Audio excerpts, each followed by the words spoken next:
emballage de la Wii. Alors on vous montre un petit peu parce qu'on l'a déjà ouvert et on a remis ça un peu tant bien que mal à l'intérieur. Ça n'a pas été évident. Donc voilà l'alimentation. Donc assez standard avec une petite fiche qui va bien comme pour justement le cordon RCA, donc assez bien fini. Qu'est-ce qu'il y a d'autre? Le support de la console, c'est un peu en vrac hein, mais voilà le support. Donc on va mettre la console dessus. Comme je l'ai dit dans le test, elle est vraiment toute petite. C'est un transformeur, un robot, vous savez.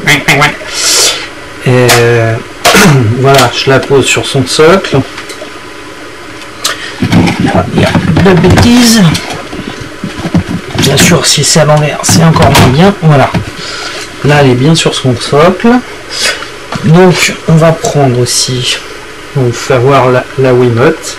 Alors, chose très utile, il faut bien mettre le cordon autour de son bras parce que sinon un mouvement brusque et ça finit dans les fenêtres. Voilà.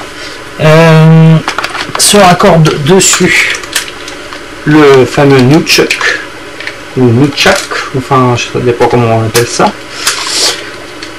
Et voilà, ça se tient donc comme ça.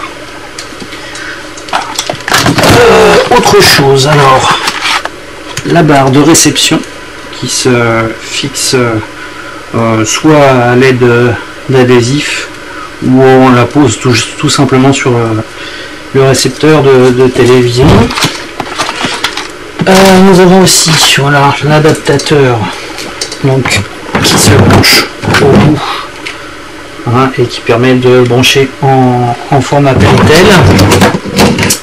Ici encore, voilà, oui ici j'allais oublier un petit accessoire qui peut servir éventuellement.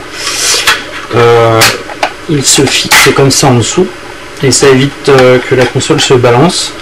Bon, il n'y a pas vraiment de cause à effet avec les manettes sans fil, mais quand on branche les manettes avec fil de la GameCube, on peut tirer dessus et ainsi la faire basculer, donc ça peut poser des problèmes.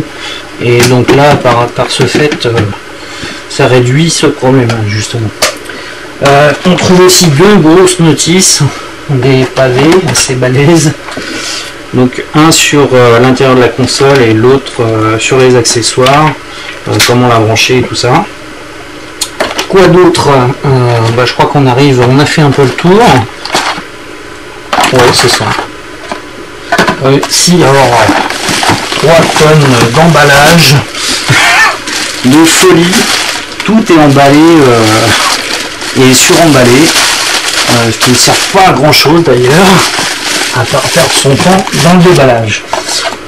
Si j'avais oublié ce petit support, donc, qui s'accroche, je ne sais pas trop, on s'en est pas servi à vrai dire, ouais, voilà comme ça, et puis qui se colle, donc voilà, encore un petit support, voilà. Donc on a fait le tour de tout ce qui est pour la console, et la console en elle-même, et puis nous avions donc Call of Duty,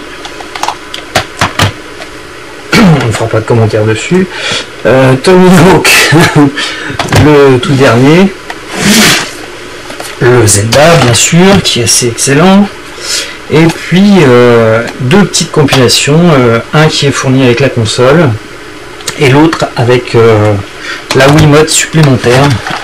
Quand on achète une nouvelle Wiimote pour jouer à plusieurs, donc il est fourni avec.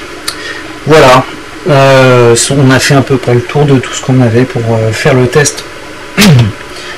Et puis c'est tout.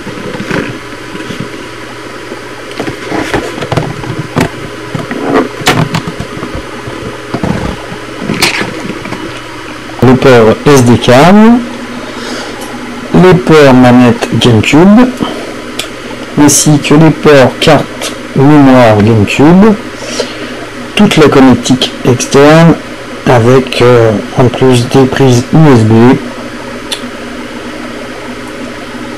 l'antre du ventilo, un petit espace où il y a une pile au lithium, et voilà, on a fait le tour, les 3 boutons principaux de la console.